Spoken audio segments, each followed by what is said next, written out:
தமிழ்நாட்டு மக்களே, எல்லாருக்கும் வணக்கம். தண்ணி இல்லைன்னு நம்ம சண்டை போட்டுட்ருக்குறோம். ஆனால் மேலே இருக்கிறவன் தண்ணி கொடுத்துட்டு தான் இருக்கிறான். நம்ம சேமித்து வைக்கிறதில்ல. நம்மளை வச்சு அரசியல் பண்ணுறாங்க. இந்த தண்ணியை வச்சு அரசியல் பண்ணுறாங்க. நல்ல ஒரு டேம் கட்டுறதுக்கு யாருக்கும் வக்கில்லை. கட்டினா நம்ம பொழைச்சிருவோம், கட்டலைன்னா அவங்க பழைப்பாங்க. இதை வச்சே அரசியல் ஓட்டுவாங்க. எந்த ஒரு அரசியல்வாதியாக இருந்தாலும் இதை நல்லா தெளிவாக கேளுங்க.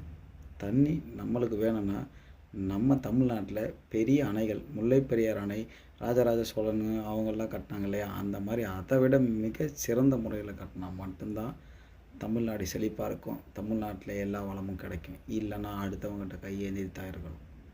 கடைசி வரையும் கையேந்தணும். ஏன்னா நம்மளுக்கு மேலே 2 பேர் இருக்கிறாங்க. தண்ணி ஃபுல்லாக இருக்குது அவங்கக்கிட்ட, கேரளா, கர்நாடகா. ஆனால் நம்மக்கிட்ட இல்லை. ஆனால் எல்லா தண்ணியும் அவங்கக்கிட்ட இருந்து நம்மக்கிட்ட தான் வருது. நீ சேமிச்சனா அவங்க 2 பேரும் நம்மக்கிட்ட கண்டிப்பாக கையேந்துவாங்க.